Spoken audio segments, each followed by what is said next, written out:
नमस्कार। संतोष की रिपोर्ट में आप सबों का स्वागत है। और आज हम बात संतोष की रिपोर्ट में उस राजनीति की करने जा रहे हैं, उस सियासत की करने जा रहे हैं जिसके सहारे दक्षिण को साधने को लेकर एक बीजेपी एक अलग तरीके की नैरेटिव देश के सामने थोपने की तैयारी है। जी हाँ, हम बात रुपीज़ को लेकर जो चल रहा है संदर्भ वही है, लेकिन इस वक्त हम कन्याकुमारी में हैं और ठीक हमारे पीछे जो देख रहे हैं ये तीनों महासागर का कह सकते हैं कि मिलन स्थली है। मतलब यही तीनों आके अरब सागर, बंगाल की खाड़ी, बंगाल सी, तीनों यहीं और हिंद महासागर, ये तीनों सागर का यहाँ पे संगम है।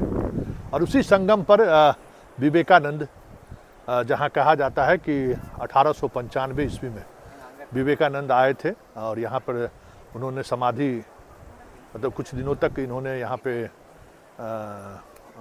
मौन रहा, धर्म को लेकर जो चीज़ें कही जाती हैं, शून्य को लेकर उन्होंने जो बातें कही, वो बातें अपनी जगह है। यहाँ उन्होंने साधना, यहाँ पे बैठ के उन्होंने साधना किया था। और एक लंबी लड़ाई के बाद यहाँ पे जो विवेकानंद का जो संग्रहालय का है या विवेकानंद का जो ये आपको सामने दिख रहा है, वो उसके निर्माण में संघ की बड़ी भूमिका रही है। और हम इसको इसलिए दिखा रहे हैं कि आप भाषा के नाम पे, क्षेत्रीयता के नाम पर भले देश को बांटना चाहते हो, लेकिन देश सिर्फ इस आधार पे नहीं बना है। अगर बात हम इस देश की करें तो इस देश की कई मौलिक चीज़ें हैं जो उत्तर और दक्षिण दोनों के भेद को ख़त्म कर देता है। उसमें धर्म, संस्कृति और हमारे वो सामाजिक परंपराएं हैं, जो परंपराएं जब भारत एक देश के रूप में, जब इसका एक अलग पहचान नहीं था, उस दौर से भी शंकराचार्य हो या जैसे भी हो, लोग एक दूसरे से जुड़े रहे थे। तो ये कहीं न कहीं विवेकानंद के याद में, विवेकानंद कहाँ कलकत्ता में पैदा लिए और कहाँ आप बात करिए यहाँ कन्याकुमारी में उनका आप देख रहे हैं साधना स्थल को किस तरीके से। और कोई ऐसा नहीं है कि उत्तर भारत के लोग ये देखने आ रहे हैं, पूरे दक्षिण भारत के लोग भी देखने आते हैं। विवेकानंद को उसी नज़रिए से लोग देखते हैं जिस नज़रिए से कोलकाता वाले विवेकानंद को देखते हैं। तो ये अलग बात है कि सियासत वाले अपनी सियासत साधने के लिए साउथ को लेकर एक अलग तरीके का कह सकते हैं कि नैरेटिव सेट करने की कोशिश कर रहे हैं। लेकिन ये इस देश की विविधता ही एकता की एक बड़ी पहचान है। और ये विविधता यही है कि हर धर्म और हर भाषा, हर संप्रदाय के लोग यहाँ पे हैं, लेकिन कुछ चीज़ें ऐसी हैं जो हमें जोड़ती है। और ये यही चीज़ें हैं जो हमें जोड़ती है, जहाँ धर्म, मजहब सब कुछ खत्म हो जाता है। और वो सीमाएँ भी, सीमाओं का जो एक कह सकते हैं कि मानचित्र के सहारे जो चीज़ों को साधने की कोशिश होती है, वो भी खत्म हो जाता है। सामने श्रीलंका है, हम मतलब भारत की धरती के का आखिरी हिस्से पर हम खड़े हैं। और कह सकते हैं कि इसके बाद ज़मीन मेरा अपना नहीं है, मतलब भारत माँ की ज़मीन नहीं है, उसके श्रीलंका है। लेकिन एक सवाल है, जो सवाल हम आप सबों से करेंगे कि विवेकानंद कोलकाता से जब कन्याकुमारी पहुंच सकते हैं, तो फिर जो साउथ के देवी देवता हैं या साउथ के की जो परंपराएं हैं, वो परंपराएं हमारी तरफ क्यों नहीं जा सकती? हम उस परंपराओं को क्यों नहीं गले लगा सकते हैं? क्यों हम हिंदी और तमिल के भेद को बढ़ाना चाहते हैं? क्या मिला इस देश को? तमिल को लेकर एक बड़ा आंदोलन भी हुआ, इस देश ने वो भी दंश झेला है। कहीं हिंदी आपको पढ़ने को नहीं मिलेगा। एक दौर था जब वो हिंदी को लोग काले अक्षरों को पेंट कर दिया जाता था, लेकिन चीज़ें बदली। फिल्म के सहारे, सीरियल के सहारे, जैसे साउथ की फिल्म को हम लोग डब करके देखते हैं, उसी तरीके से हिंदी फिल्म के लोग गीत भी यहाँ उसी तरीके से सुनते हैं। उतना ही बेहतर अंदाज में वो यहाँ गाते भी हैं, नृत्य भी करते हैं, सारी परंपराओं के अपनी परंपरा होने के बावजूद भी। यही समझने की ज़रूरत है, यही विविधता हमें एकता का पाठ पढ़ाता है। भले ये सियासत वाले सियासत करके भले इस देश को तोड़ने की कोशिश करें, और तोड़ा ही है, सियासतदानों ने ही इस देश को तोड़ा है अपनी सियासत के लिए, अपनी गद्दी के लिए। सिर्फ महाभारत और रामायण काल में ही नहीं, आज के युग में भले हम डेमोक्रेसी में रह रहे हैं, लेकिन आज भी डेमोक्रेसी में जो सियासत साधने वाले लोग हैं वो कहीं न कहीं इस तरीके की नैरेटिव सेट करने की कोशिश आज भी करते हैं जिससे देश की एकता और अखंडता विभाजित हो, खंडित हो।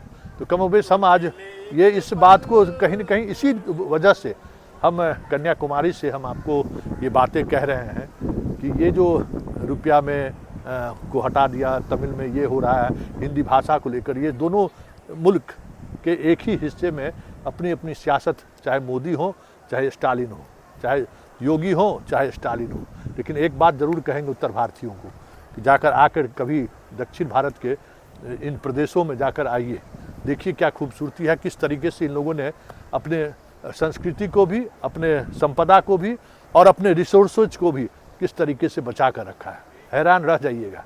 पढ़ाई के क्षेत्र में अब तमिलनाडु देश के नंबर 1 स्टेट में है, उद्योग के क्षेत्र में भी नंबर 1 स्टेट है, गुजरात को पीछा छोड़ चुका है। आप जब यहाँ आप आएंगे तो जो पर्यटन के क्षेत्र में जो काम इन लोगों ने किया है, कल्पना में भी नहीं सोच सकते हैं। यहाँ कहीं 6 लेन आपको सड़कें नहीं दिखाई देंगी, 4 लेन, और 4 लेन सड़कों को इस तरीके से जोड़ा गया है, हर सड़क को एक सड़क से, जो गांव-गांव में सड़कों के जाल बिछा गई। कहीं आपको जाम नहीं नजर आएगा कि आज एक 4 लेन 6 लेन जाम हो गया तो अब घंटों आप उस जाम में फंसे हुए हैं, ऐसा नहीं है। हर 4 लेन के साथ कई सड़कें जुड़ी हुई हैं जहां से आप आराम से अपने गंतव्य स्थान पर पहुंच सकते हैं। डेवलपमेंट अगर देखना है तो साउथ में आकर देखिए, तब आपको समझ में आएगा कि हम लोग किस विकास के आंधी में हम लोग कहाँ अपने पूरी संपदा को झोंक रहे हैं, कैसे हम बर्बाद हो रहे हैं। अगर ये समझना हो तो कभी साउथ आइए, तब आपको बहुत सारी चीज़ें आपको समझ में आएगी कि किस तरीके से इन लोगों ने अपना इंस्टीट्यूशन को खड़ा किया है। कभी देश का ऑक्सफोर्ड कहा जाता था ना पूरब का, पटना यूनिवर्सिटी, आज देखिए अपना यूनिवर्सिटी कहाँ है, बिहार शिक्षा में कहाँ है जरा देखिए।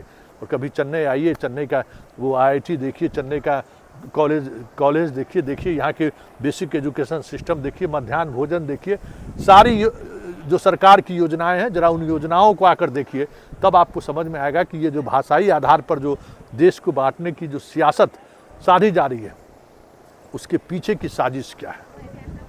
हमें उन विकास से महरूम करने की कोशिश है जिन विकास के सहारे हम उत्तर भारतीय अपने आप को एक अलग तरीके से पहचान स्थापित कर सकते हैं, देश के डेवलपमेंट में भूमिका निभा सकते हैं। लेकिन कहीं न कहीं उस और हमारा ध्यान न जाए, हम दक्षिण के उन चीज़ों को ना समझने लगे कि यहाँ आखिरकार विकास हुआ कैसे। इसलिए सारी कवायद इसी बात को लेकर है कि हम आपस में लड़ते रहें, भाषा के आधार पर, रिलीजन के आधार पर, रीजन के आधार पर, और यहाँ जो विकास हो रहा है और विकास के पीछे की जो एक पटकथा है उससे हम लोग अपरिचित रह जाए या उस तक नहीं पहुंच पाए, क्योंकि दक्षिण भारतीय ने सभी चीज़ों को बचा कर रखा। देख लीजिए ना समुद्र में क्या क्या खूबसूरती है, कहीं कोई देख लीजिए कि कहीं कोई ऐसा नहीं है कि आबादी की बात है, सब कुछ इन्होंने बचा कर रखा है, हर एक चीज़ को संभाल कर रखा है। बात हिंदू धर्म की करेंगे ना तो हर महिला पुरुष को आप जितना धार्मिक इधर देखेंगे, हम लोग कहाँ धार्मिक रहते हैं। महिलाएं हम लोगों की तरफ अगर नहीं रहे तो मंदिर में ताला लटक जाएगा, ये बात आप समझिए। यहाँ महिला हो पुरुष हो, हर किसी के ललाट पर आपको टीका नजर आ जाएगा। ये हिंदू धर्म को लेकर आस्था है, सनातन को लेकर आस्था है। आप समझ सकते हैं कि धर्म के नाम पर सियासत करने वाले लोग भी कभी यहाँ आकर देखें तो उन्हें समझ में आएगा कि धर्म का मतलब क्या है। सिर्फ धर्म का मतलब पूजा पाठ ही नहीं है, धर्म का मतलब जो एक अलग तरीके की जो समझदारी है, एक अलग तरीके की सोच है, एक अलग तरीके का रहन सहन है। धोती कुर्ता हम लोग भी पहनते हैं, यहाँ के लोग भी धोती कुर्ता पहनते हैं। जरा पहनावा में कोई फ़र्क नहीं है, भाषा भले फ़र्क हो लेकिन पूजा पद्धति में भी कोई फ़र्क नहीं है। सब लोग उसी तरीके से हिंदू धर्मावलंबी आज भी पूजा कर रहे हैं। तो आखिर इससे में चलते चलते हम यही कहेंगे कि ये साउथ और नॉर्थ को जो बांटने की कोशिश हो रही है ना, ये सियासतदान इसलिए करना चाहते हैं कि जो साउथ का जो डेवलपमेंट है उस डेवलपमेंट को हम किसी तरीके से बाधित करें।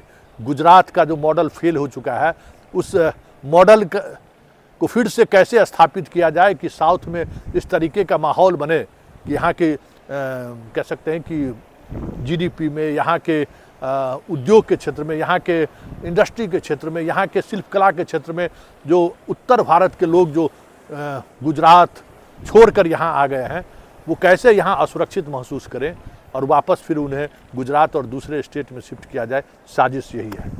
एक मनीष कश्यप भी आया था, याद होगा, मनीष कश्यप भी उसी साजिश का हिस्सा था, जिस साजिश की शुरुआत किन्हीं और के इशारों पर हुआ था, लेकिन उसकी परिणति क्या हुई वो सबको मालूम है। तो आज रुपया को लेकर या फिर भाषा को लेकर जो कुछ भी हो रहा है, उसके पीछे सिर्फ और सिर्फ साजिश यही है कि गुजरात जो उजड़ चुका है, उस गुजरात को कैसे फिर से बसाया जाए और इसके लिए किस तरीके से तमिलनाडु जैसे राज्यों का माहौल ख़राब किया जाए, देश के स्तर पर कैसे तमिलनाडु को विलन बनाया जाए, इसकी जो एक नैरेटिव चलाने की कोशिश वर्तमान सरकार के द्वारा की जा रही है।